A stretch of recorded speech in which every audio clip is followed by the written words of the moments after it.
Pásalo que tú no empezaras que Buenos días.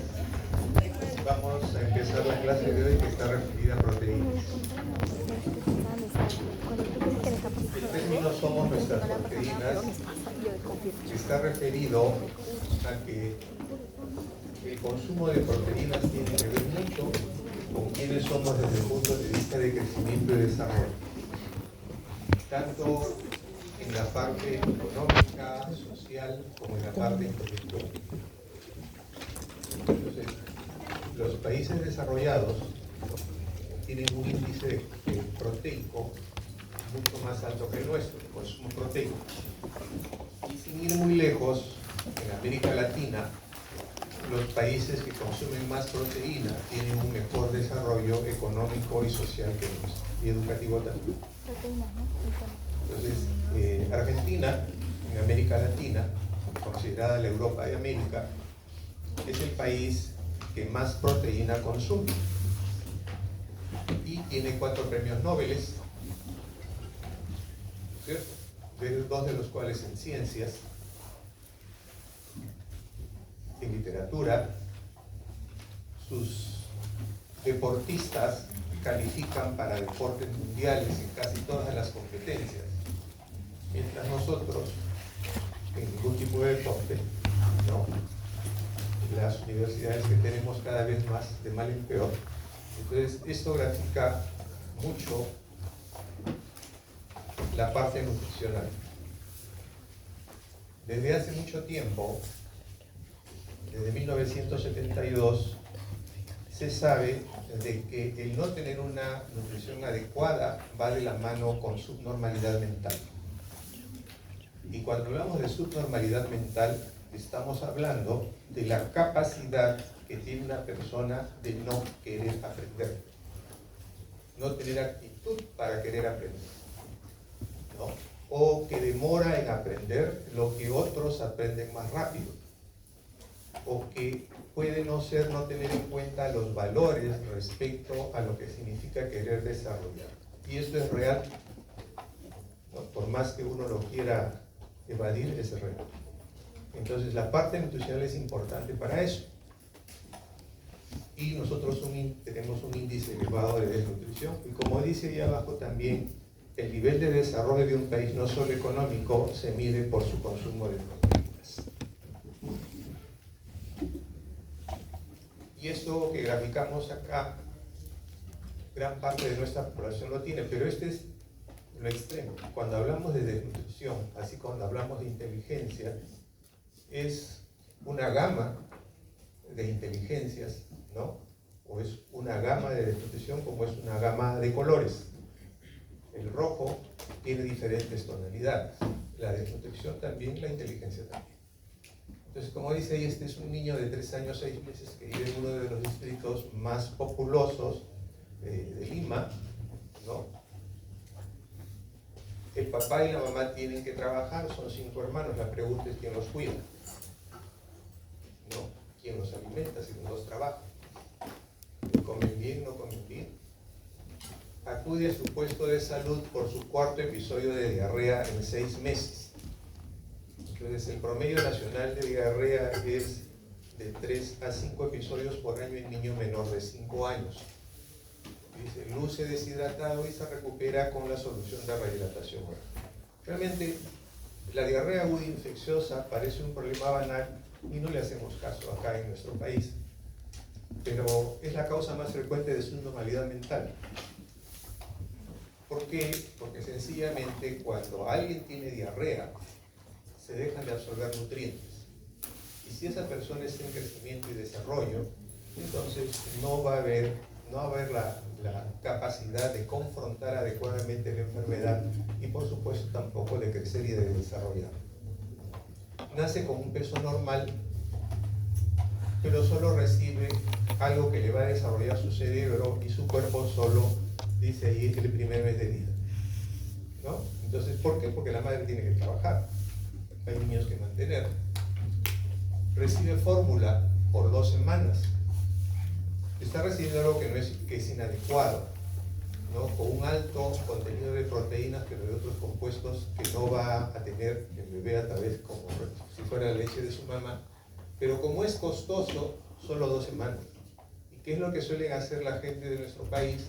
Compran la fórmula, que algo que si se da, en 3 días debe de agotarse, nada más si se da bien, pero como el costo es alto, 90 soles o quizás más, ¿no? Entonces diluyen la leche, desmejorando la nutrición. Tendría que comprar pues 3 tarros en una semana aproximadamente, y esto es costoso para la familia y no le alcanza definitivamente. Como no le alcanza, le dan leche de vaca o leche evaporada, que es la causa más frecuente de anemia en niños menores de 1 año. ¿Por qué? La leche de vaca o la leche de cualquier mamífero tiene más proteína que la leche humana, pero es una proteína para el desarrollo de cada especie. La proteína de la leche de vaca es de alto peso molecular. Al ser de alto peso molecular, no puede ser utilizada por nuestro organismo. Nosotros tenemos 0,9 o más o menos 1, mientras la leche de vaca tiene 3,5 por cada 100 mililitros. Entonces, pero ese 0,9 o 1 gramo que tenemos por cada 100 mililitros es de alto valor biológico para el ser humano, ¿no? A diferencia de la vaca. Entonces, que esta provoca respuesta inflamatoria con sangrado permanente, microscópico, que no se va a ver y que va a generar daño. Empieza su alimentación a los 5 meses, tiene vacunas incompletas, lo cual lo pone en riesgo también de muerte. Y teniendo todos esos argumentos, ¿no? Se dice de que el 80% de los niños que mueren por cuadros respiratorios o por diarrea, ¿no?, son desnutridos. Entonces es un niño que tiene las posibilidades altas de morir respecto a otros. Vive en un lugar donde no tiene agua ni desagüe, así que las diarreas se van a repetir, y ha estado hospitalizado 2 veces por cuadro respiratorio. Entonces, y esto es que lo vemos con frecuencia, por lo menos en el hospital de trabajo, en niños, y los padres no entienden porque no alcanzan a entender lo que significa la desnutrición, ¿no? Y piensan de que muchas veces el niño se muere por un mal manejo, y se muere porque está desnutrido. Ciertamente muchas veces hay mal manejo, pero se muere porque está desnutrido, ¿no? Y el niño tiene un peso de un niño de 12 meses, pesa 10 kilos. Entonces, este es un cuadro de desnutrición.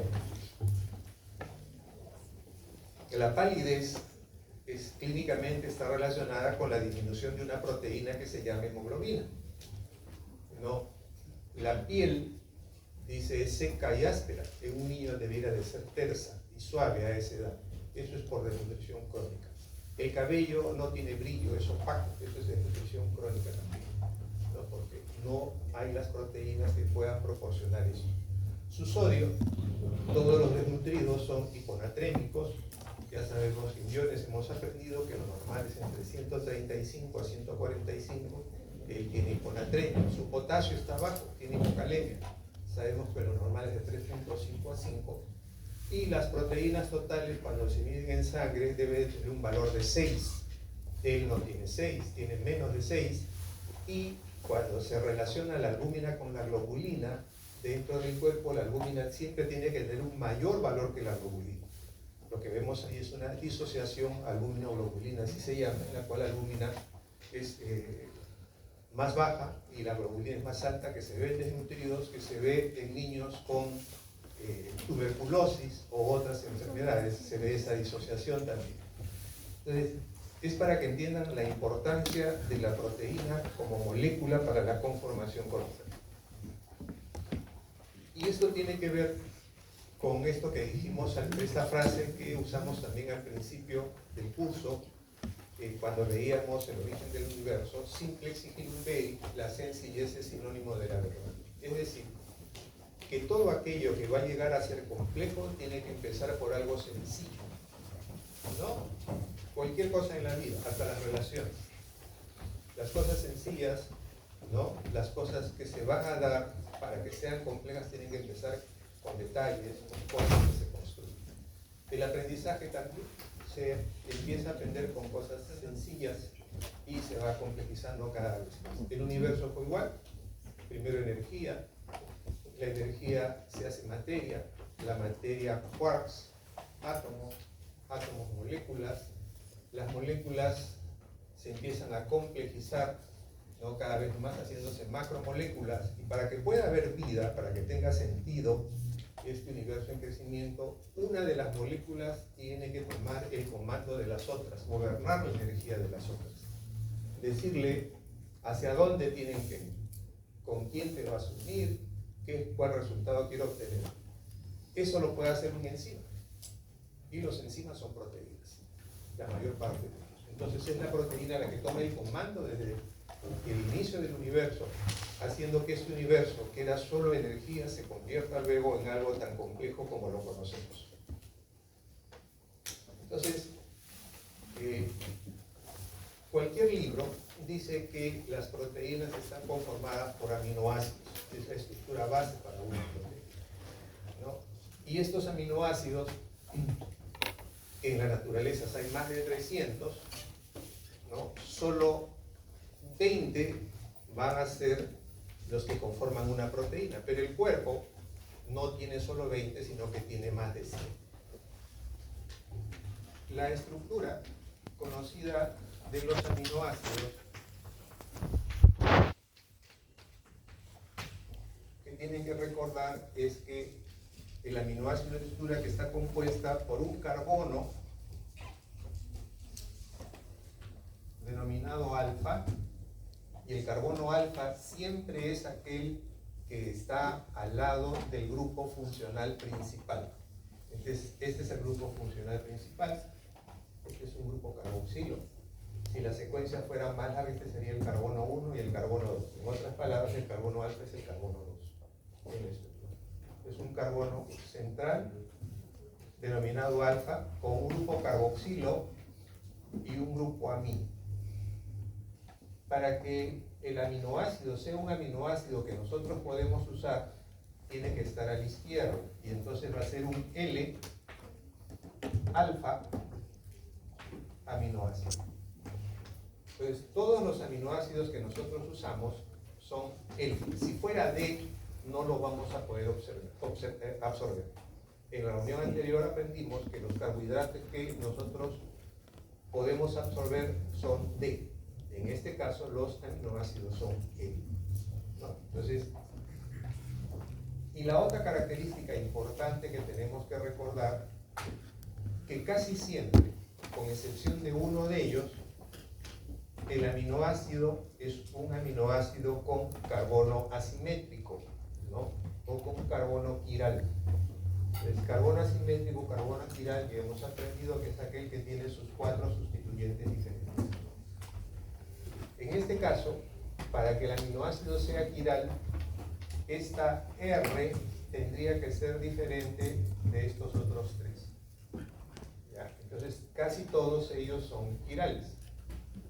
Sin embargo, hay un aminoácido donde R es reemplazado por un hidrógeno, ¿no? Entonces deja de ser quiral porque hay dos grupos, dos sustituyentes iguales, y este es el caso de la glicina, ¿no? Es el único aminoácido quiral, no quiral que conocemos.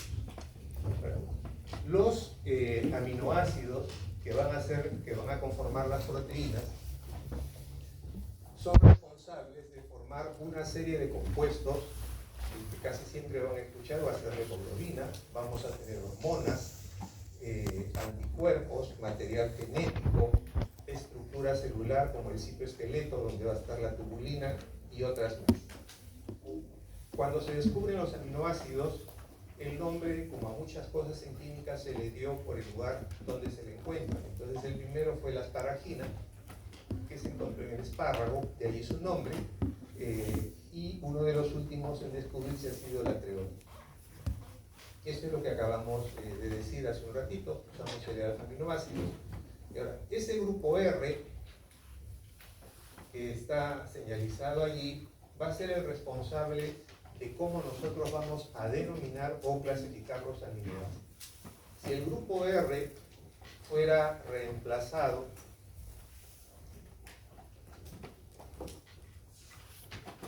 por una cadena alifática, es decir, una cadena de carbonos larga de carbonos, va a ser un aminoácido alifático. Si es reemplazado por un grupo aromático, es decir, un compuesto que tenga un anillo bencénico, ¿no?, que son los grupos aromáticos, va a ser un aminoácido aromático. Si es reemplazada, ¿no?, por un grupo tiol, va a ser un aminoácido azufrado, ¿no?, o porque donde hay un azufre, va a ser un aminoácido azufrado, de los cuales son dos, metionina y cisteína. Si es reemplazado por un compuesto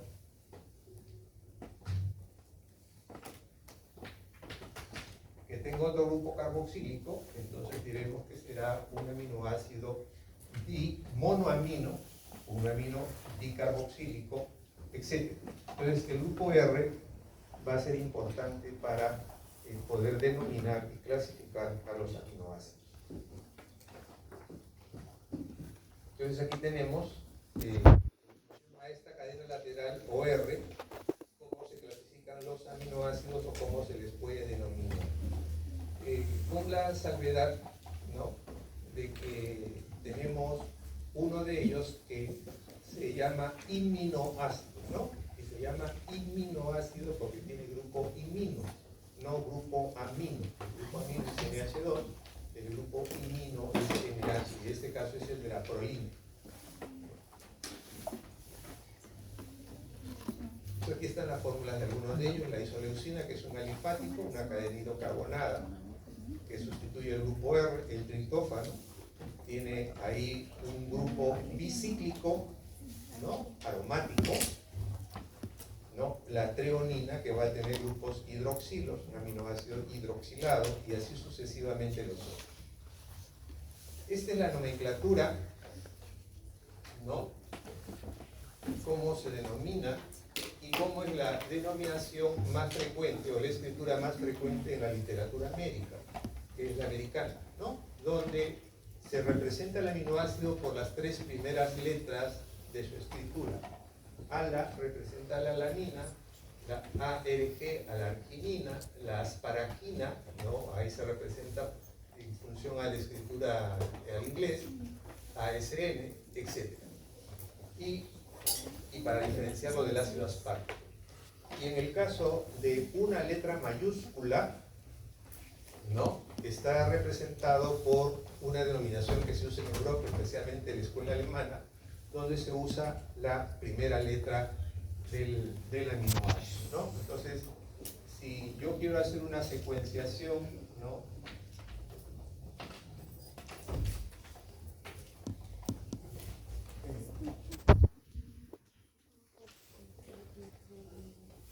tengo que representar las tres primeras letras y separadas de esta manera, ¿no?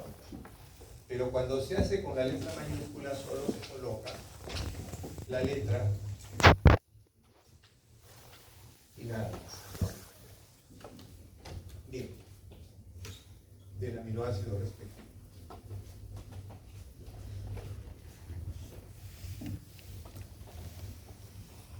Bueno, si ustedes ven, el aminoácido tiene un grupo carboxilo, por lo tanto es un grupo ácido.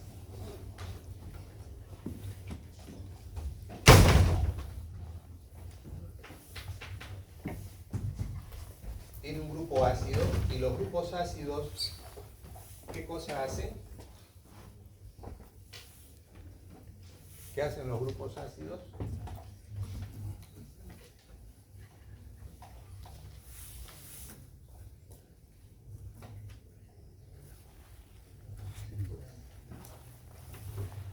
¿Qué hacen los grupos ácidos?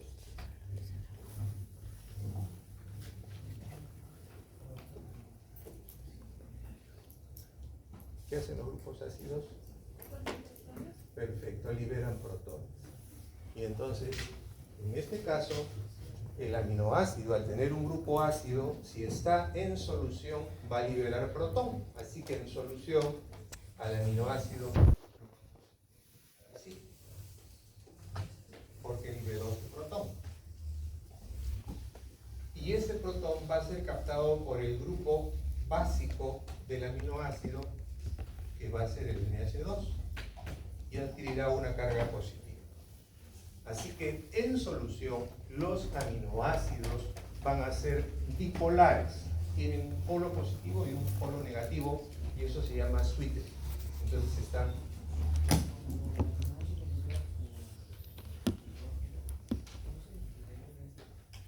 Porque si vamos a ver, se está librando solo el protón.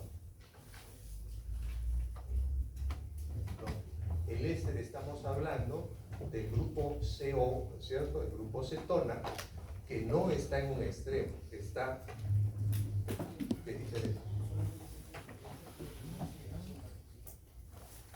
No, a ver, el grupo carbonilo puede dar a muchos grupos, al éster, aldehído, carboxilo también. Estamos hablando del grupo carbonilo. Este es un ácido carboxílico.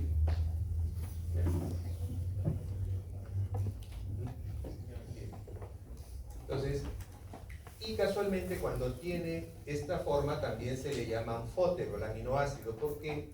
Porque puede actuar como ácido, como base, es decir, ser un donador de protones o aceptar protones, y esto va a ser de manera constante.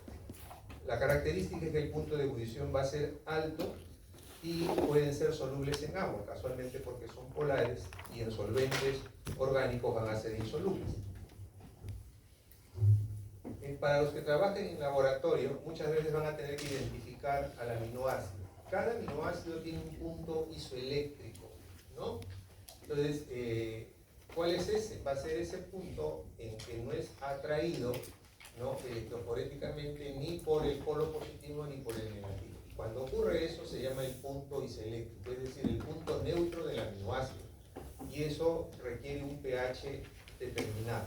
En otras palabras, cada aminoácido tiene un pH específico para él, y eso va a ser posible que se le identifique.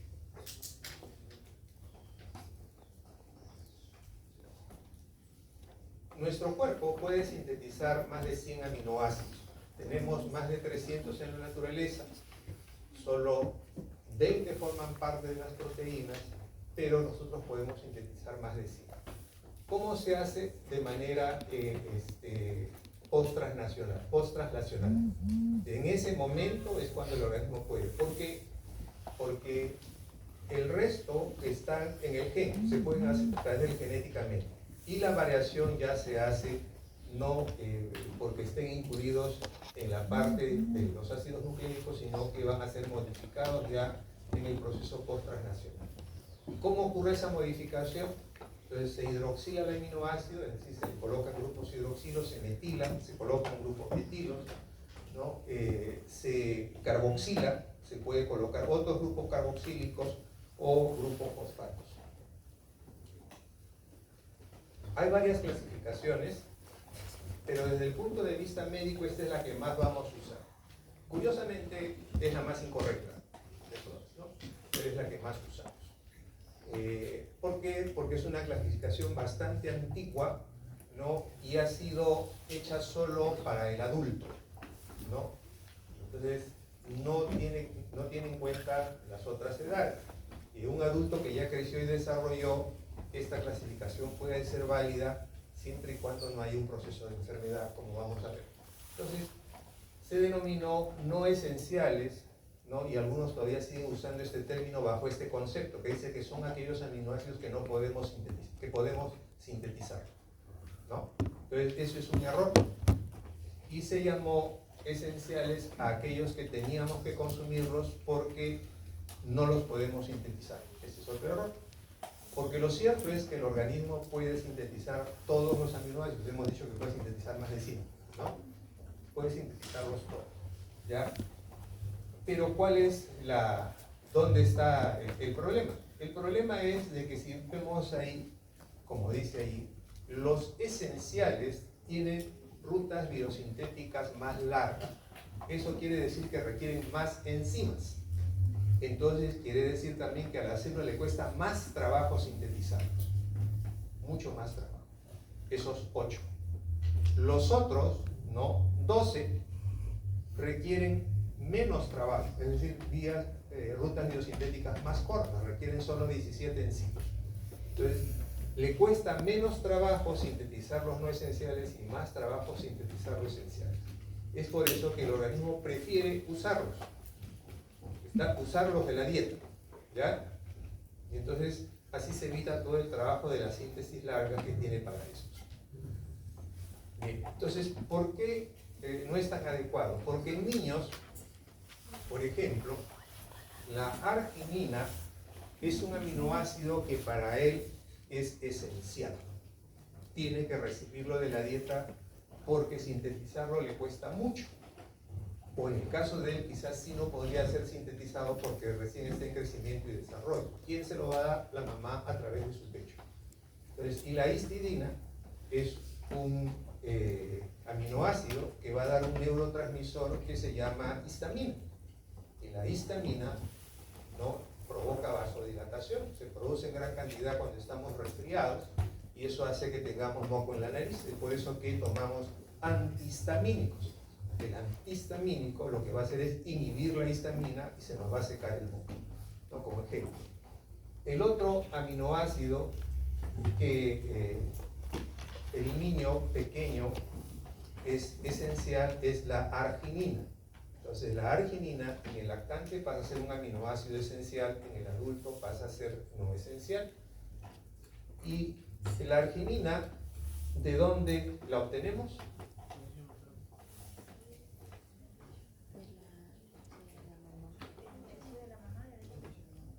La arginina, ¿de dónde la obtenemos en el cuerpo?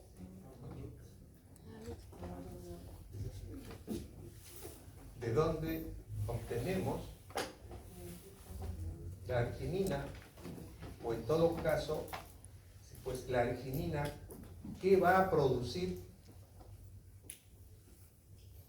¿Qué va a producir? Óxido nítrico. La arginina va a producir óxido nítrico. Entonces, estamos hablando de compuestos que tienen que ver con la vasodilatación, con la defensa corporal, con el aprendizaje. Entonces, estando ya el adulto desarrollado los puede tener, pero el niño pequeño no. Y entonces, como ya se ha dicho, se obtienen de la leche de la madre, que va a hacer de que estos se conviertan en esenciales para el niño pequeño. Entonces, este es lo que más se va a usar desde el punto de vista nutricional, desde el punto de vista comercial también, pero ya sabemos dónde están los niños. Y el otro aspecto es de que si yo tengo una enfermedad, la glicina es un aminoácido no esencial, ¿ya? Entonces el cuerpo lo puede sintetizar. Pero si yo tengo una enfermedad donde la glicina sea usada, metabolizada rápidamente y no alcance la síntesis, ¿en qué se convierte? ¿En qué se convierte? En esencial. Entonces, procesos patológicos donde un aminoácido sea usado rápidamente, catabolizado rápidamente, tanto que el cuerpo no se abastezca y dependa de la dieta, entonces en ese momento ese aminoácido se convierte en esencial. Entonces, cuando hablamos de esencialidad, tenemos que tener en cuenta, uno, la edad de desarrollo y la situación patológica. Entonces, eso es dinámico en el organismo. Los conceptos no son estáticos. Otra forma de clasificar, ya desde el punto de vista metabólico, es cómo el organismo obtiene energía a partir de los aminoácidos. Entonces, ya sabemos nosotros que la forma más fácil de obtener energía es a través de...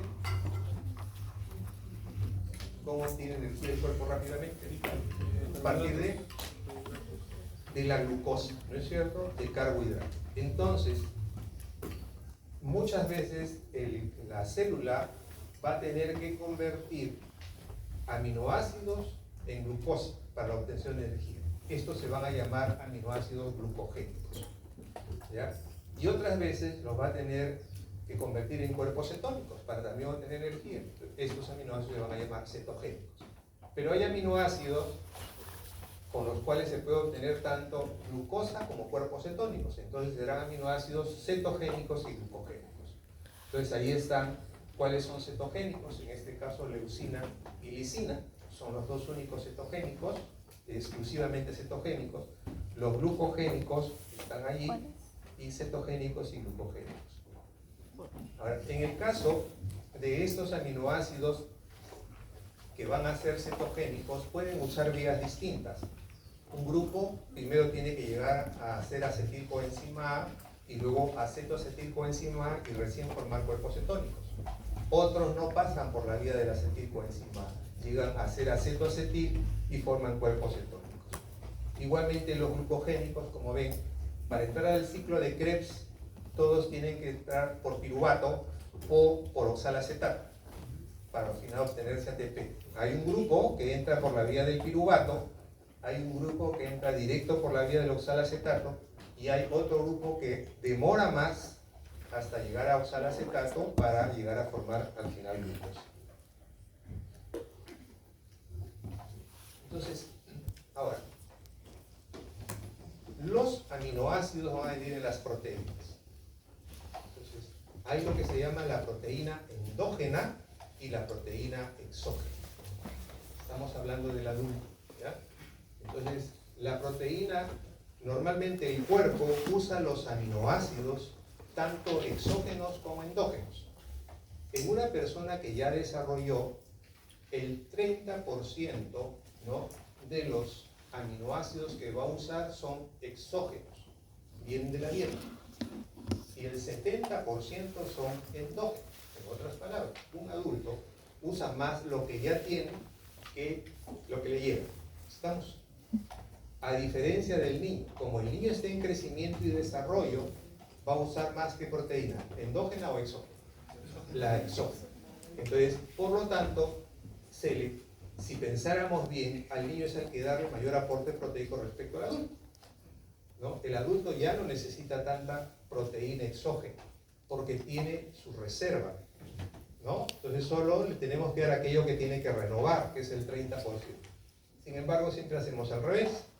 El bistec más grande para el papá y el más chiquito para el niño, ¿no? Entonces, cuando el adulto ya lo que necesita es aporte calórico de otros tipos y menos proteína porque él ya tiene su reserva. En cambio, el niño no tiene reserva, hay que írsela creando. Entonces, esta proteína de la dieta, la exógena, va a ir a formar un pool de aminoácidos que usualmente es a nivel muscular, y la proteína tisular también va a ser el pool de aminoácidos y hay un recambio entre el pool de aminoácidos y la proteína de los tejidos. A partir de estos aminoácidos nosotros podemos formar compuestos no proteicos, como por ejemplo los ácidos nucleicos, que tienen nitrógeno, o podemos también a partir de ellos obtener energía, ¿no?, como hidratos de carbono, entrar al ciclo de ácido cítrico o formar urea. El siguiente esquema veremos mejor. Este es el flujo metabólico de los aminoácidos, las enzimas importantes que van a participar: aminotransferasa, glutamato deshidrogenasa, ¿no?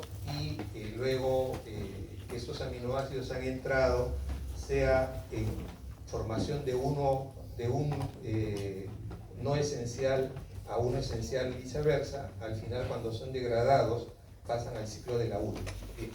Este es al que me refería.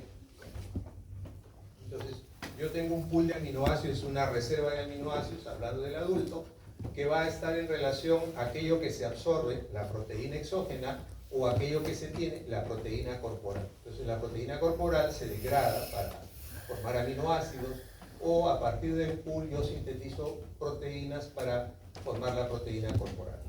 Cuando estos aminoácidos son catabolizados, se va a formar urea, agua y CO2, o estos aminoácidos van a servir para formar otros compuestos que no son proteínas, ¿ya?, que pueden ser lípidos, que pueden ser hormonas, que pueden ser compuestos, ácidos nucleicos, ¿no?, y están nucleótidos, porfirinas, hormonas, creatina, poliaminas y carnitina. Los aminoácidos sirven para formar proteínas, pero cada aminoácido, además de formar parte de una cadena proteica, puede tener él solo un rol fundamental. Y ahí tenemos, por ejemplo, la lisina, que es un aminoácido que sirve para formar la carnitina. La carnitina es un compuesto lipídico. Entonces, la carnitina es un transportador de ácidos grasos. La carnitina lo vamos a encontrar nosotros en la membrana interna mitocondrial. Ahí se le encuentra la carnitina. ¿Para qué sirve la carnitina? Para que ingresen ácidos grasos de cadena media y larga a la matriz mitocondrial para el ciclo de Krebs, para la obtención de energía, en un proceso que es el proceso de la beta-oxidación lipídica. Entonces, la lisina es un aminoácido que me proporciona ese transportador de ácidos grasos, ¿no?, para la obtención de energía. Cuando se afecta la carnitina, entonces no ingresan los ácidos grasos, por lo tanto la beta-oxidación se altera y no hay energía para trabajo celular a partir de ácidos grasos. Un ejemplo de esto es cuando un niño que convulsiona, que tiene un cuadro de epilepsia crónica, lo empezamos a manejar, por ejemplo, con ácido valproico, que es el fármaco anticonvulsivante. Este fármaco depleta a la mitocondria de carnitina. ¿Qué va a pasar entonces? ¿Qué va a pasar? ¿Ah? ¿Qué va a pasar si esta medicina depleta a la mitocondria de carnitina? ¿Qué acabamos de decir? ¿Qué hace la carnitina? ¿Para qué? Para obtención de energía. Entonces, ¿qué es lo que pasa si este fármaco depleta a la mitocondria, es decir, le reduce la producción de carnitina en la mitocondria? ¿Qué va a pasar? La producción de energía a partir de los ácidos grasos no se va a dar. Y entonces va a haber un efecto contraproducente. Un fármaco que se usa para evitar la convulsión va a hacer que el niño convulsione más. Sí, pues eso es lo que va a pasar. Y entonces cuando uno lee, o cuando en farmacología lean el ácido valproico para convulsiones, les van a decir de que el niño, ¿no?, que recibe ácido valproico de manera crónica debe de consumir más carnitina. ¿Ya? Y esto se toma por los laboratorios, inmediatamente prenden su semáforo y ahí a carnitina, empiezan a producir carnitina para vender porque todos los ven negocio. Pero la idea es que al niño se le dé carnitina en sus alimentos, ¿no?, en tejidos que tienen carnitina. ¿Qué tejidos tendrán carnitina? ¿Por qué? Sí, las carnes. ¿Por qué? ¿Por qué?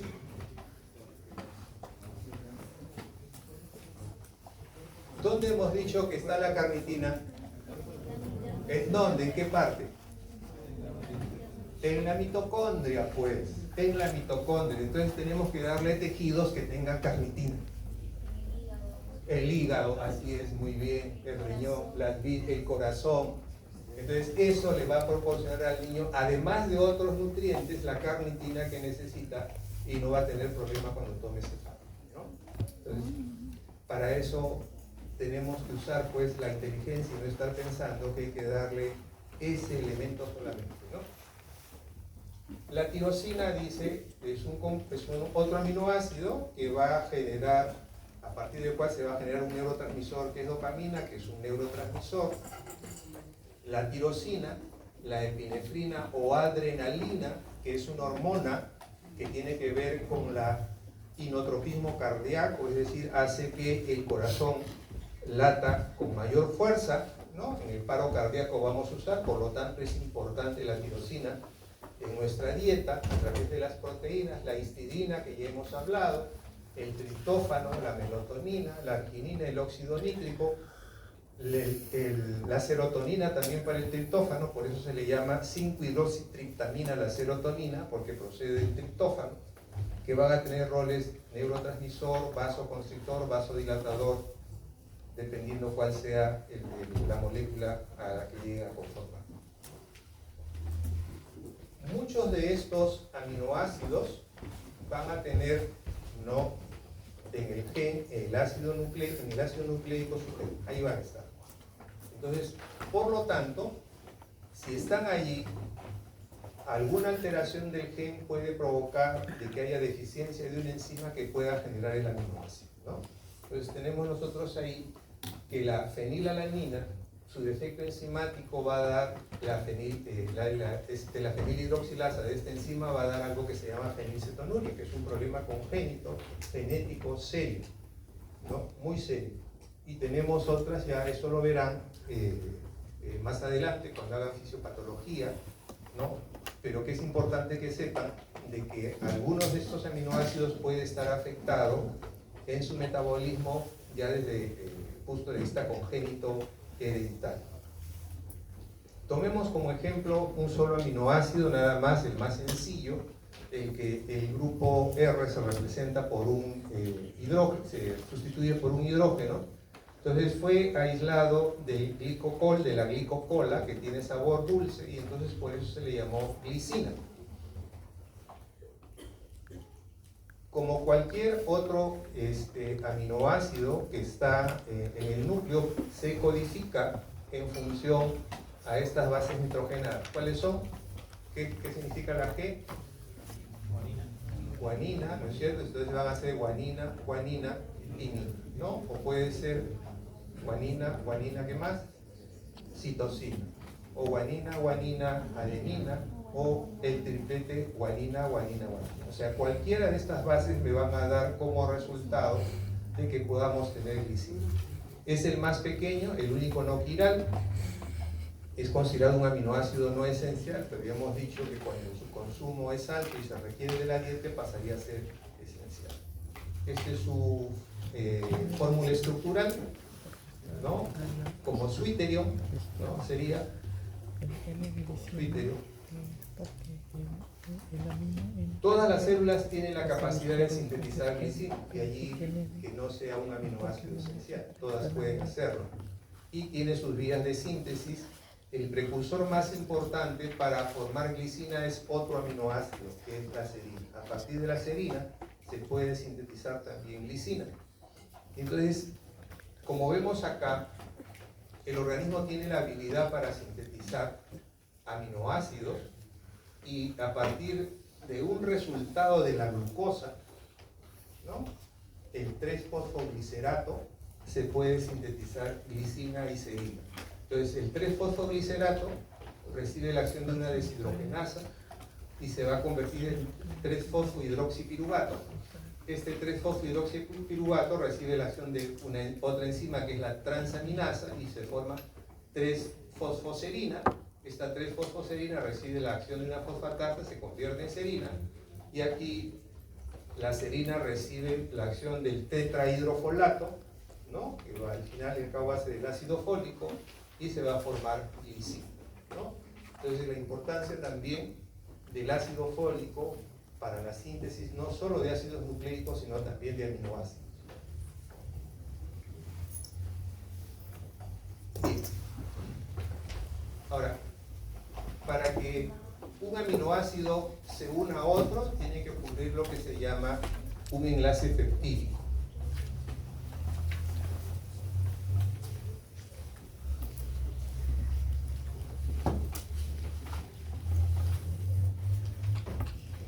Si yo tengo otro aminoácido,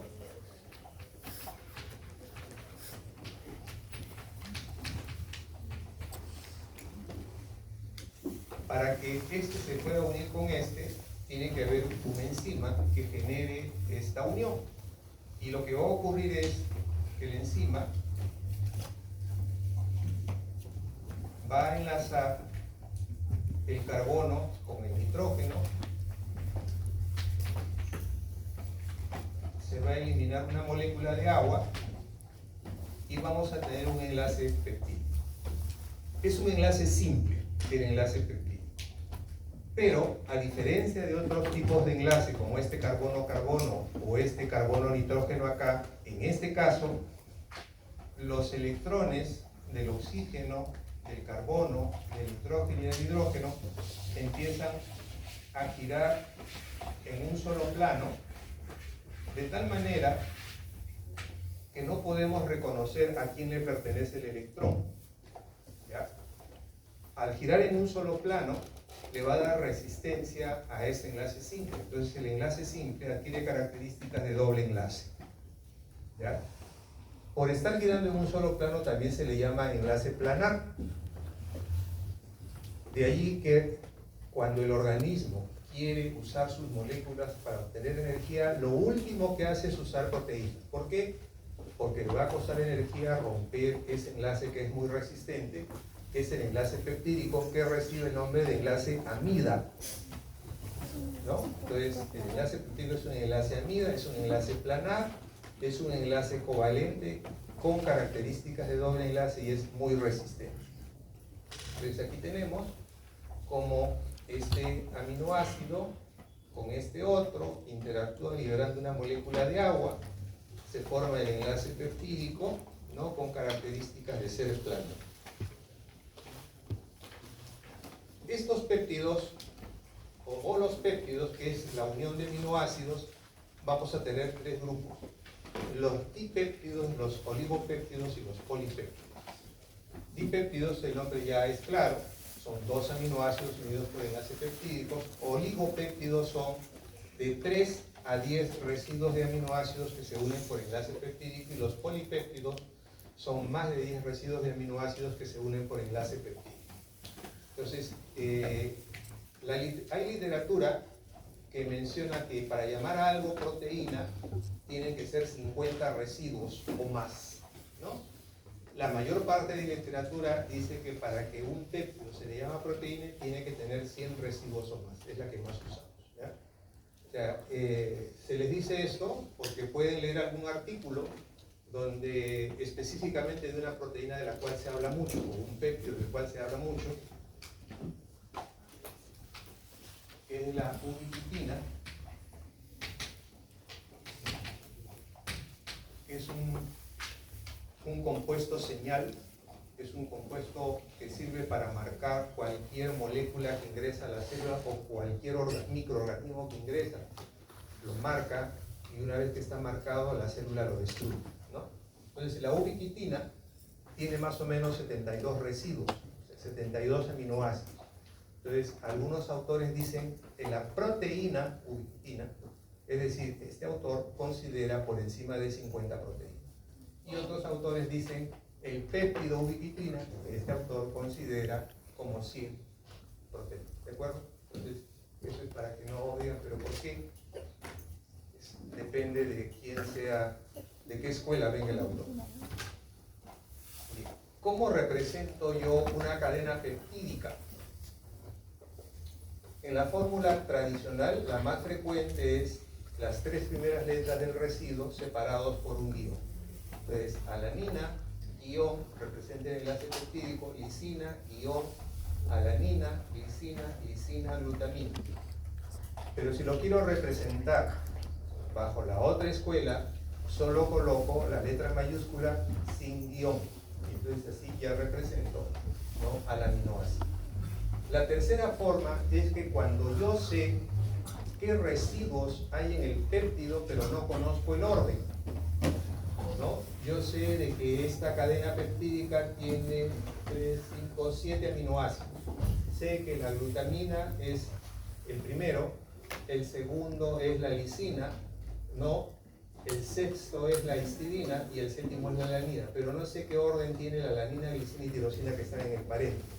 Si es uno es el tercero, el otro es el cuarto, es el quinto. Cuando no sé eso, entonces se va a colocar, ¿no?, los 3 entre paréntesis separados por una coma, porque van a encontrar a veces eso en la literatura también, ¿no?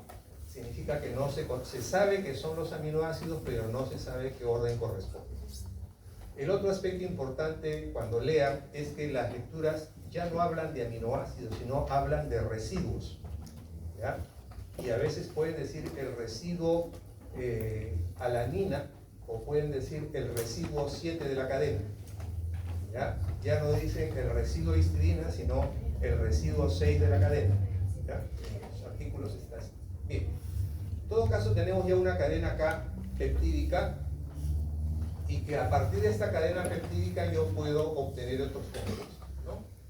Como a partir de esta cadena peptídica yo puedo obtener beta-endorfina, a partir de la beta-endorfina la alfa-endorfina, la gamma-endorfina, a partir de la gamma-endorfina la alfa-endorfina, y a partir de la alfa-endorfina la metionina encefalina, ¿no? Que cada una tiene un rol, pero a partir de ella se puede obtener otras moléculas. Bien. Proteína se considera lo más importante, por eso se le puso ese nombre. La raíz griega proteu, que significa lo primero, lo más importante. Procariota, protón, primer elemento, ¿no? Prólogo, el inicio de una lectura. Entonces, siempre esta preposición pro está referida a que es lo primero, y así se le puso.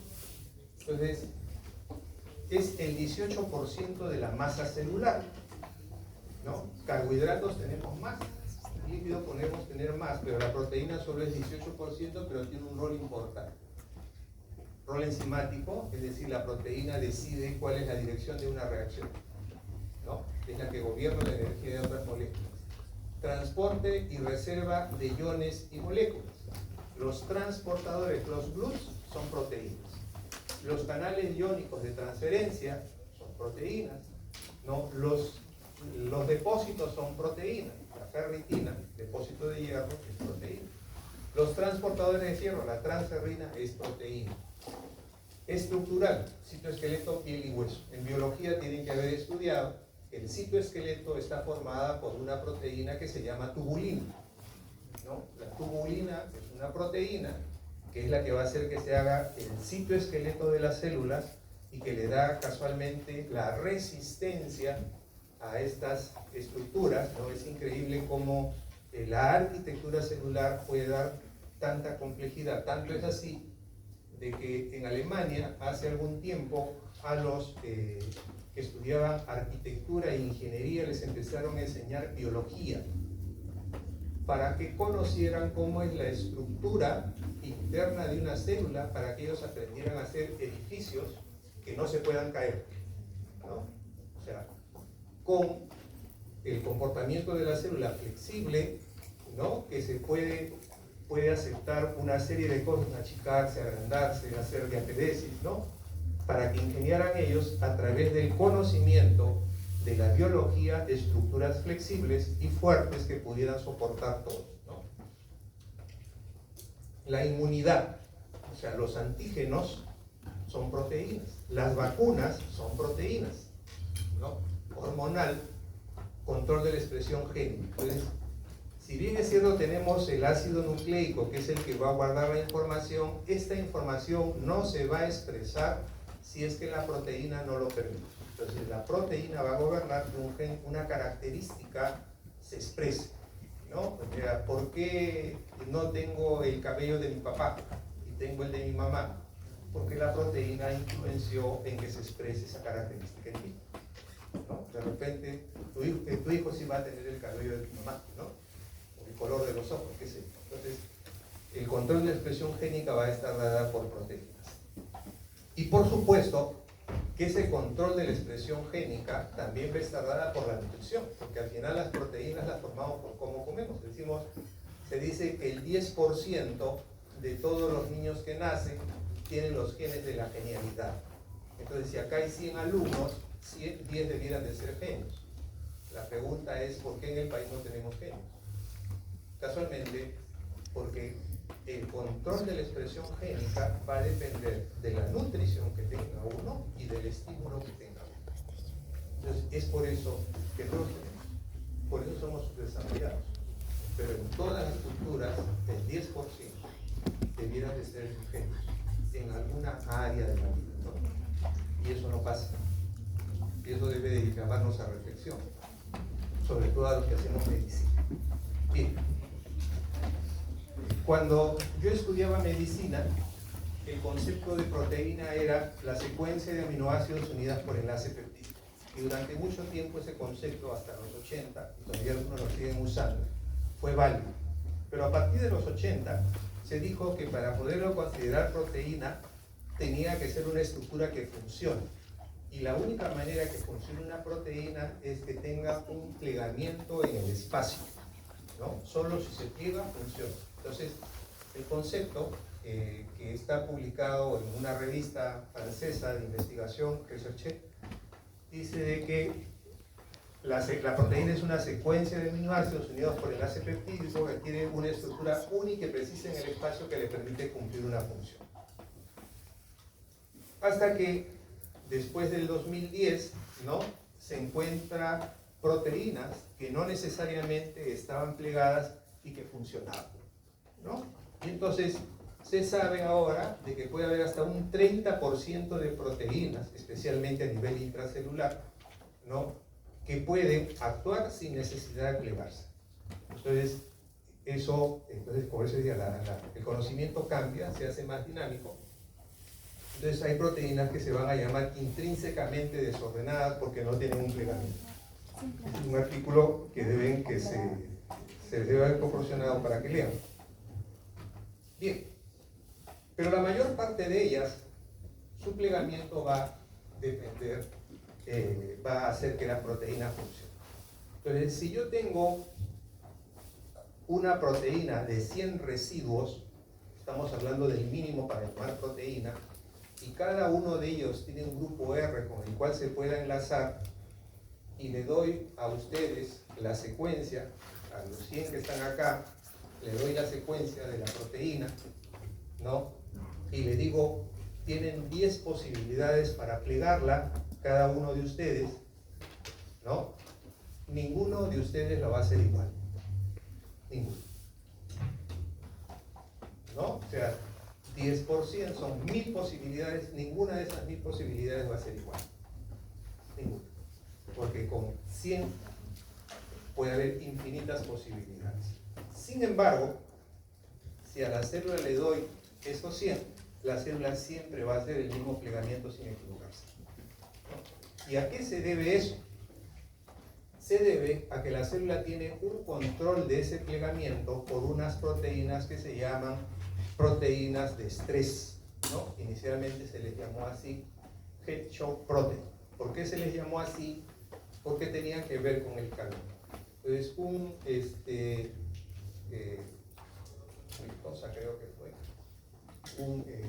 científico, un investigador italiano que estaba estudiando un grupo de proteínas, se lleva una muestra a la casa, todas las muestras eran iguales, y de regreso, cuando observa esa muestra que había llevado a la casa, observa que había unas proteínas que no estaban antes. Entonces empieza a ver todas las muestras y ve que nadie tenía eso. Entonces, como cualquier persona inteligente, dice, ¿qué hice yo con esta muestra que no he hecho con las otras? Y lo que recuerda él de lo que había hecho es que regresando a su laboratorio había dejado la muestra sobre algo caliente, ¿no?, el capó del carro que había parado. Y entonces recuerda eso, fue lo único diferente, así que pone en calor a las otras muestras y empiezan a aparecer estas proteínas. Por eso las llamó HSP, proteínas de estrés por calor, Head Shock Protein. Y después se descubrieron otras proteínas asociadas a estas, las HSC, las proteínas emparentadas con las de estrés por calor, Head Shock Cognate, ¿no?, HSC. Entonces, estas proteínas de estrés por calor, después se demostró que aquellas que gobernaban el plegamiento eran proteínas de estrés por calor. Y se les llamó celadoras, o el nombre más correcto era chaperonas, ¿no? Todos ustedes tienen en la cabeza que el chaperón es el que acompaña a una reunión, ¿no es cierto? Se va a una fiesta, ¿quién va a ser tu chaperón? Se elige un chaperón para ir a una fiesta. El concepto de la célula del chaperón es el cuidador perfecto, ¿no? ¿Por qué? Porque si existen infinitas posibilidades de que una proteína se pliegue de una manera determinada, lo que hace la célula es que le encarga a estas proteínas de que la proteína se pliegue como debe de estar, no como ella quiere. Por más que este péptido tenga afinidad, un grupo R con otro, por más afinidad que haya, no se va a plegar así, porque entre ellos se va a colocar una celadora para evitar ese plegamiento. ¿Estamos? ¿Me dejo entender? Y una vez que se pliega como debe, se retira del grupo.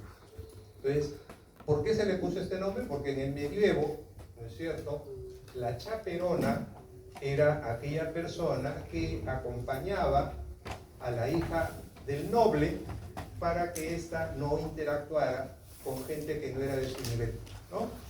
Entonces, el hijo del panadero quería conversar con la niña, entonces se oponía la celadora, la cuidaba. Si era el hijo del duque, sí, ¿no?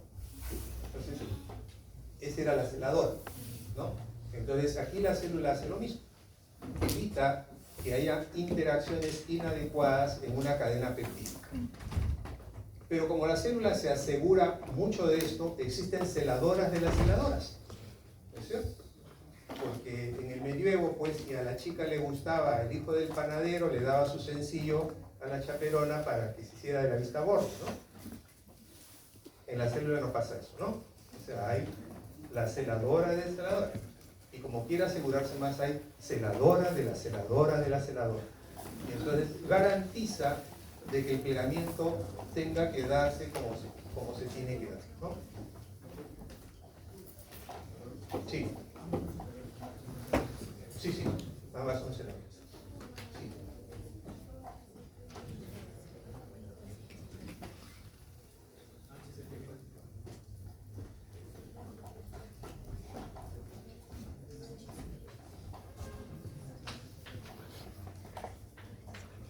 ¿Qué? Perdón.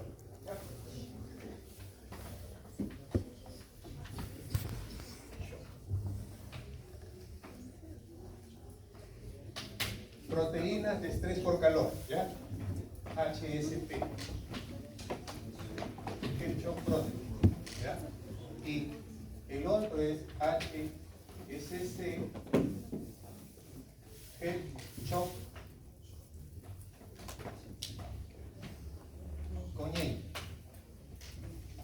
Cognan, ¿ya?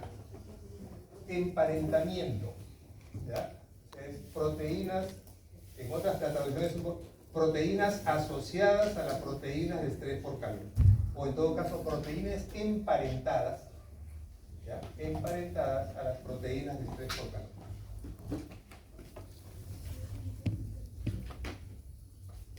Entonces, en la literatura casi siempre se van a encontrar si HCP y HCC, ¿no? Entonces, como decía allí, si con 100, una proteína de 100 residuos tiene infinitas posibilidades de plegarse, ¿qué será con proteínas de 1500, 2000, 3000, 4000 o 5000 residuos? Pues ya, ni pensarlo, ¿no? Entonces, pero siempre, como digo, se van a plegar igual. Entonces, las proteínas biológicamente activas siempre van a presentar la misma conformación. Entonces, esta conformación tiene que tener una base, y la base es la estructura primaria. Es la estructura de aminoácidos unidos por enlace peptídico. Esta, si yo cojo un huevo y lo frío, entonces las proteínas del huevo seguirán en estructura. ¿Por qué? Porque se van a romper los puentes de hidrógeno, se van a romper los enlaces disulfuro y la proteína queda en estructura primaria. Lo cual es bueno para que cuando ingrese al tubo digestivo sea más fácil romper el enlace peptídico y ser absorbidas. Entonces, esas proteínas no funcionan. La proteína de estructura primaria no funciona, ¿ya? Entonces, la proteína de estructura primaria es la que se llama la desnaturalizada. Entonces, cuando yo frío, cocino una proteína, la desnaturalizo, le rompo sus enlaces puentes de hidrógeno y la convierto en estructura primaria, ¿ya? Entonces,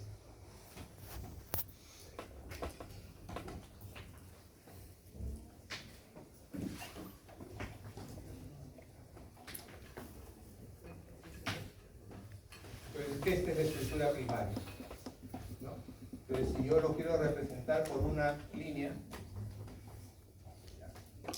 es así, secuencia de aminoácidos unidos por enlace por estructura primaria. Para que pueda funcionar, tiene que plegarse. Y ya sabemos que en el plegamiento van a intervenir las celadoras. Entonces, la siguiente estructura de la proteína para plegarse es la estructura secundaria. Y la estructura secundaria tiene dos formas. Una es que se pliega, ¿no?, enrollándose sobre sí mismo, ¿no? A esta la voy a llamar alfa hélice. Y para que esta estructura se mantenga su plegamiento, tiene que estar enlazada a través de puentes de hidrógeno.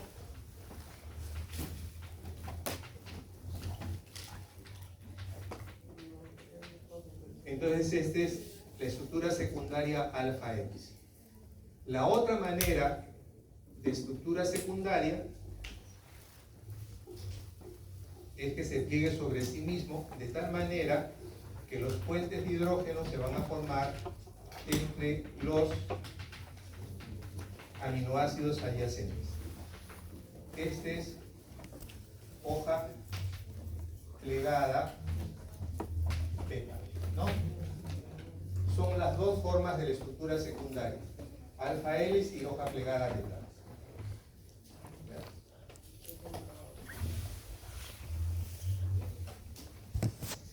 En el caso de la estructura secundaria hay que recordar que todas las proteínas de membrana son de estructura secundaria alfa hélice. La aquaporina es una estructura secundaria alfa hélice. Los transportadores de membrana van a ser estructura secundaria alfa hélice. Entonces aquí tenemos la estructura secundaria hélice alfa. Es una cadena polipeptídica que para que sea una puente de hidrógeno de un aminoácido con otro tiene que haber un recorrido de 3,6 residuos, es decir, casi 4 residuos, ¿no? Se estabilizan por puentes de hidrógeno. La hoja plegada beta es una estructura plana, las cadenas corren paralelas o antiparalelas, ¿no? Y se forman los puentes de hidrógeno entre ellas. Ahora, para conseguir este plegamiento, la fortaleza, sabemos que el enlace puente hidrógeno es un enlace débil, entonces la cantidad de puente de hidrógeno que va a dar la fortaleza, pero la estabilidad de la proteína la va a dar los puentes disulfuro. Los puentes disulfuro ya sabemos que se forman entre cisteínas, ¿no? Ahora, la terciaria es una estructura más compacta. Para poder entender la estructura terciaria sería una combinación de secundaria alfa con secundaria beta.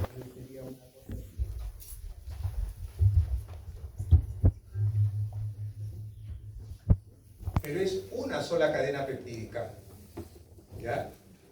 Pero realmente no es así, sino es así.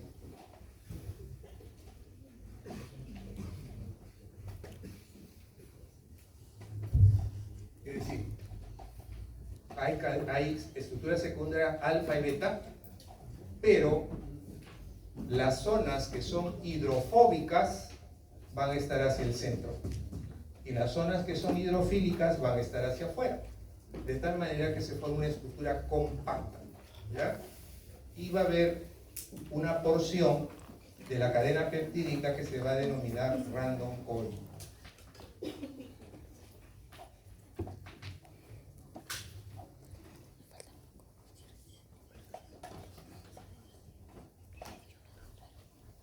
Esa es la tercera. Hasta ahí, entonces, la primaria, la secundaria y la terciaria son cadenas, una cadena peptídica que se va a plegar sobre sí, pero solo una. A partir de la cuaternaria ya no es una, sino van a ser dos o más. Lo más conocido es la hemoglobina, donde son 4 cadenas peptídicas, pueden haber 2, pueden haber 3.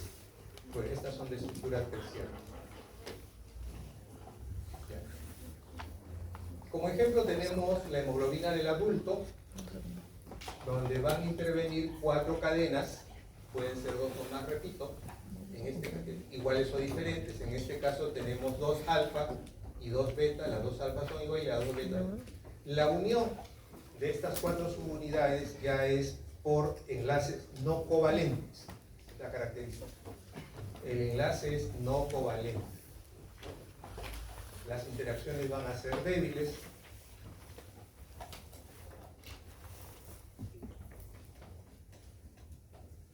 Bien.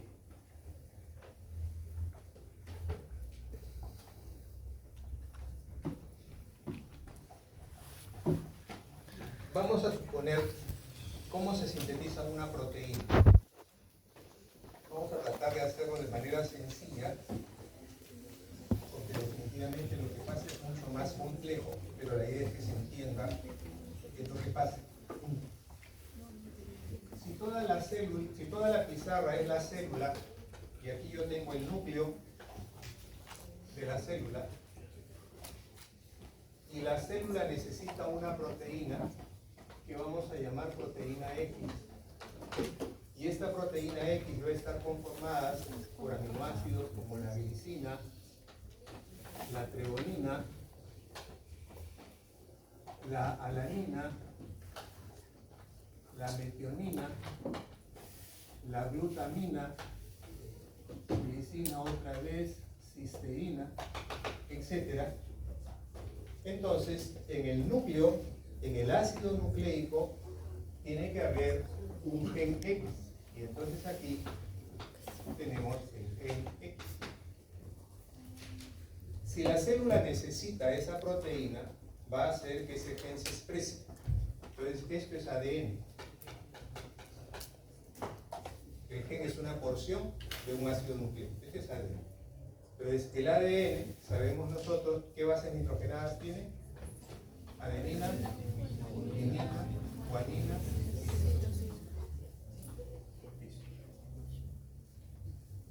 Para que el gen se exprese, tiene que hacerse igualito, o sea, tiene que copiarse igual. Entonces va a haber una enzima que va a provocar un proceso que se llama de transcripción.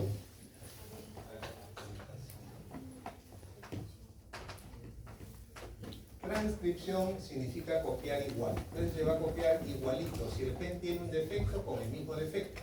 Entonces se copia igual. Y esta porción que se copió se va a llamar transcripto primario.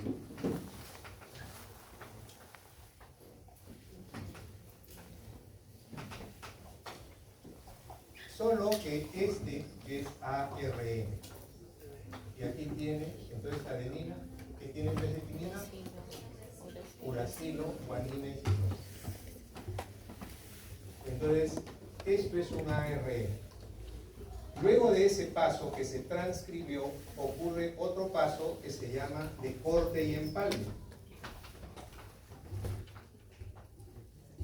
Entonces, esta fracción se va a cortar, vamos a suponer en dos partes, por una enzima que lo va a cortar, y entonces ya tengo que este ARN tiene tres fracciones, la A, la B y la C, que se han cortado. A partir de esto se va a obtener el RNA mensajero, pero el RNA mensajero puede ser solo A, o solo B, o solo C, o puede ser A más B, o puede ser B más A, o puede ser A más C, o C más A, o puede ser B más C, o puede ser C más B, o puede ser A, B y C, o C, B y A. ¿Estamos? Entonces existen muchas posibilidades, y es por eso que se dice de que un gen gobierna una familia de proteínas, por estas posibilidades que hay. Entonces vamos a suponer que el RNA mensajero sea A. Entonces A se va a convertir en el RNA mensajero. ¿Qué pasa con B y C? Viene un RNA que se llama ribosima y destruye B y C. ¿Estamos? ¿Y qué pasa con A? A se convierte en el RNA mensajero. ¿A dónde va a ir? La información del RNA mensajero está en clave, está en otro idioma, necesita un traductor. ¿Quién va a ser el traductor? El ribosoma. El ribosoma va a ser el traductor, ¿no? Entonces, viene acá el RNA mensajero, pero para que el ribosoma lo pueda leer, tiene que recibir la orden de la célula de que lo lea. Como ustedes están viendo, hay unos diferentes pasos de control, desde que se expresa hasta cuál va a ser, hasta que llega acá. Entonces, la célula se asegura de que lo que quiere, eso tiene que ser. ¿Estamos? Entonces, ¿cómo la célula le da la orden? a través del codón de un aminoácido señal que es la metionina. Entonces, cuando la célula coloca la metionina, recién el ribosoma empieza a leer, ¿no? ¿Y cuál será el aminoácido que leerá primero?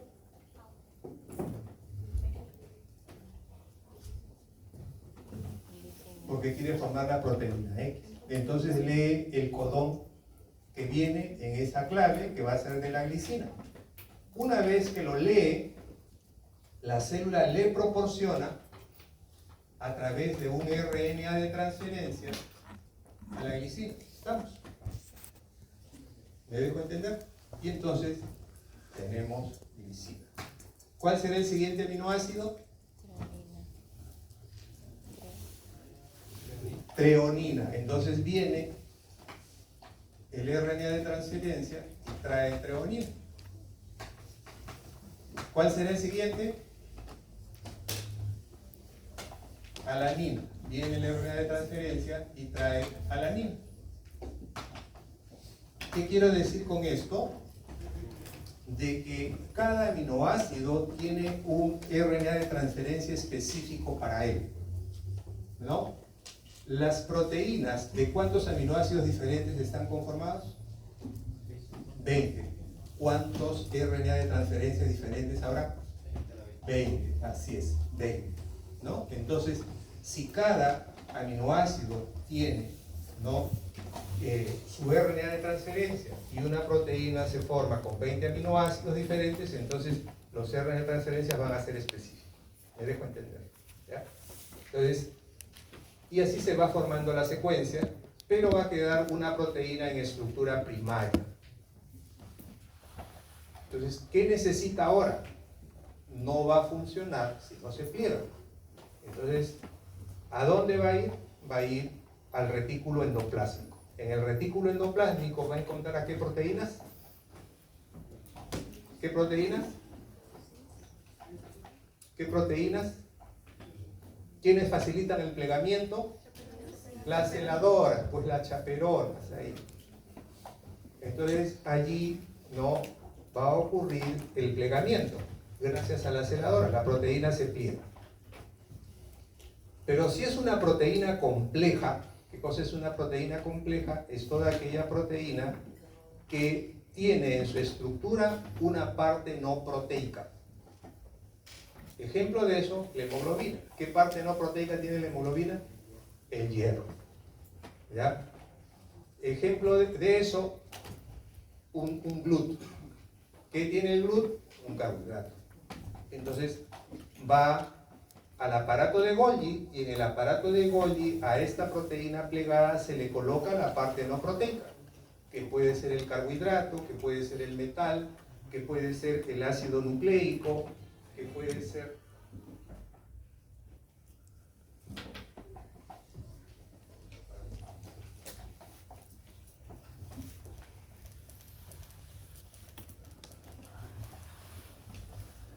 ¿ya? Y entonces recién la proteína va a participar en el rol que se le ha encargado.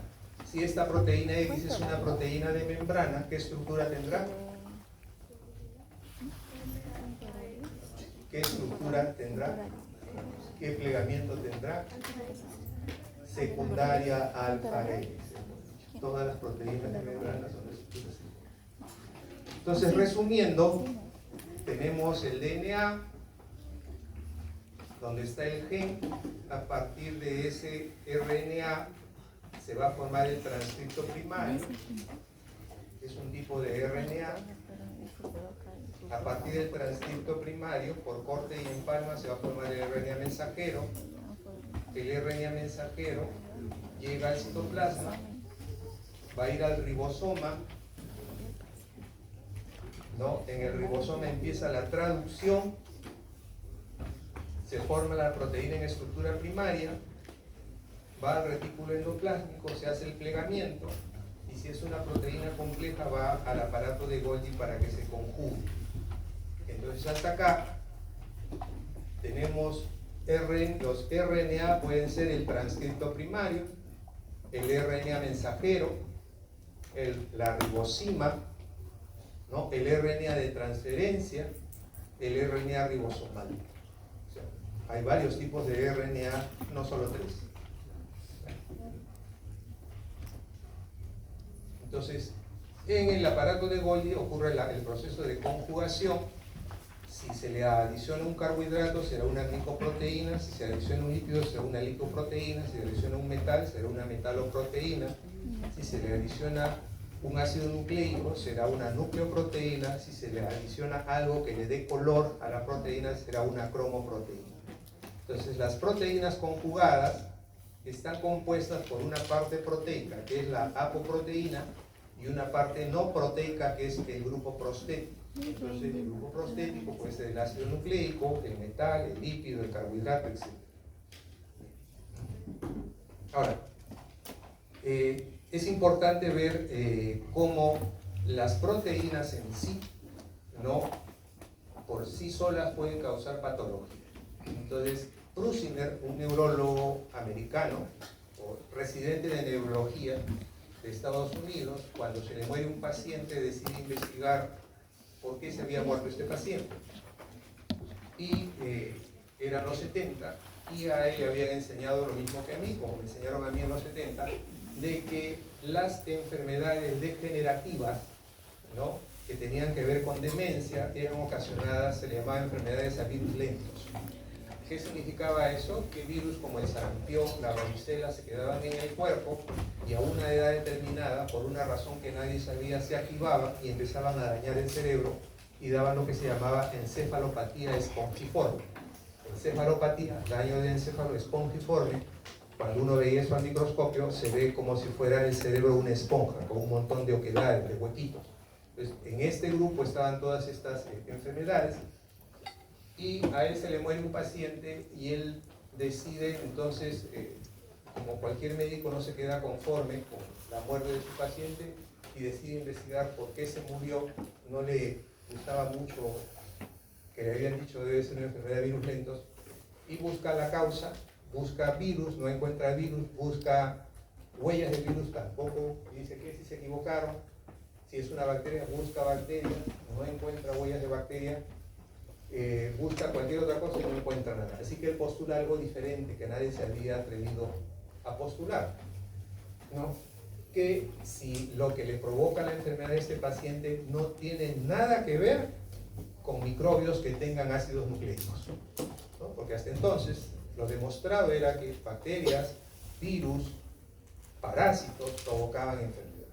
Entonces él postula algo diferente.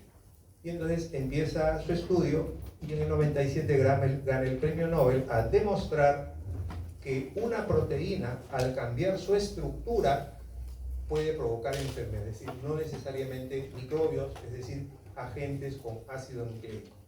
Entonces, estas proteínas que las tenemos en el cuerpo, en conformación alfa, PDP-C, ¿no? Esta es la proteína prion, ¿no? En algún momento, sea por una cuestión infecciosa generalmente o que no se conoce, puede cambiarse a conformación beta. Entonces la PDP-SC de Scrap, de enfermedad de las vacas locas, ¿no? Entonces pasa esta conformación, esta que habíamos dicho así, pasa a esta conformación, ¿no? ¿Y qué es lo que pasa cuando de esta conformación, que es la normal para esa proteína, pasa de esta proteína prion, pasa a esta? Entonces aquí esta proteína adquiere mucha más resistencia, tanta resistencia que el cuerpo no la puede eliminar. Porque lo normal es de que si el cuerpo genera algo que no es normal, inmediatamente es destruido. En este caso el cuerpo no la puede eliminar y se empieza a almacenar. ¿Dónde se va a almacenar? En las neuronas. Y al almacenarse en las neuronas, la célula se destruye. Al destruirse las neuronas se forman huecos a nivel del cerebro y entonces es por eso que se llama encefalopatía espongiforme, ¿no? Y viene la demencia y todos los problemas que tienen que ver. En este grupo de enfermedades están pues todas estas que dan daño encefálico, como el PURU, ¿no? El Creutzfeldt-Jakob disease, el insomnio familiar fatal, etc. Entonces, dentro de este grupo hay otra que creo que la mencioné, el Kuru, que al parecer es más o menos la misma etiología, y esta era una enfermedad que se reportaba solo en África. Estamos hablando de mucho tiempo atrás. Entonces, y que se malinterpretó también porque en las tribus africanas, en un grupo de africanos, existe el concepto, y no les falta razón, que en el cerebro de una persona está su fuerza, está su poder, está su inteligencia. Por lo tanto, si yo me como el cerebro de mi enemigo, puedo adquirir su fuerza, su poder, su valentía y todo lo que quiera. Entonces, en estas tribus lo que ocurría era de que cuando habían pleitos entre ellos, se comían el cerebro del enemigo por esa razón. Pero muchas veces el cerebro del enemigo estaba contaminado por una proteína prima. Y entonces ellos se enfermaban también. ¿Por qué? Porque su proteína prion normal era convencida por la proteína prion anormal a que adopte otra estructura. Entonces ellos se enfermaban también y se contaminaban todos los tejidos nerviosos, incluyendo las córneas. Como casi siempre los países subdesarrollados, ¿no?, hemos sido gobernados de diferentes maneras por otras culturas, ¿no?, sea económicamente o militarmente, los africanos hasta ahora, y entonces los ingleses, los franceses, a esta pobre gente le quitaban las córneas para colocárselas a los que tenían problemas corneales en su país. Entonces hacían su trasplante de córnea matando negritos, ¿no?, llevando las córneas a su país, ¿no?, para operación. Entonces, pero se dieron cuenta de que aquellos que eran operados de pronto hacían encefalopatía espongiforme. ¿Qué había pasado? Que en la córnea iba la proteína prion anormal, ¿no?, la de estructura beta. Entonces lo que hicieron fue, empezaron a decir, ya no vamos a colocar esas córneas, vamos a colocar otras. Empezaron a colocar otras córneas y vieron también de que igual había, que era lo que pasaba, que estaban usando el mismo instrumental que habían usado con la otra operación, a pesar de haber sido esterilizado. Entonces se encontraron de que era resistente la proteína inclusive a la esterilización, ¿no? Entonces, esa es la forma infecciosa, ¿no?, de la encefalopatía espongiforme por proteína prion, ¿no?, donde llega una proteína prion en estructura beta y convence a las de alfa que adquieran esa conformación, como el dicho, la manzana podrida corrompe a las demás. Entonces la proteína prion es una proteína no funcional, no funciona, actúa sobre las normales y las modifica, resistente a la destrucción, se acumula en las células nerviosas, forma huecos en la célula, da disfunción, daño celular, y al final da lo que se llama la encefalopatía espongiforme. Desde el punto de vista nutricional, todos tenemos que saber que hay proteínas que tienen alto valor biológico y otras que no. ¿Quiénes tienen alto valor biológico? La que tiene más alto valor biológico es la proteína que viene en la leche de la mamá para el niño. Después, las carnes, ¿no? La proteína animal tiene mayor valor biológico que la proteína vegetal. Son muy pocos vegetales que tienen alto valor biológico. ¿Y qué es lo que hace que tenga alto valor biológico? Tienen más aminoácidos denominados esenciales, ¿no? Entonces, y el otro aspecto es el aminoácido limitante en la dieta. Cuando una persona consume solo dieta vegetal, entonces va a tener aminoácidos limitantes, es decir, aquellos aminoácidos que vienen en mayor cantidad en la proteína animal. Por eso es que se recomienda que en mi dieta, cuando yo consuma, 50% tiene que ser proteína vegetal y 50% proteína animal. Cuando es así, evito el aminoácido limitante. Entonces, cuando yo digo aminoácido limitante, me refiero a aquel aminoácido que se encuentra en menor concentración en una proteína determinada, ¿ya? Entonces yo tengo el aminoácido A y el aminoácido B, y el aminoácido A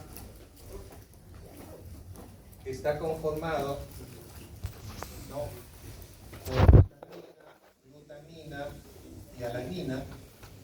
¿Cuál sería el aminoácido limitante? La alanina. La alanina. ¿Estamos?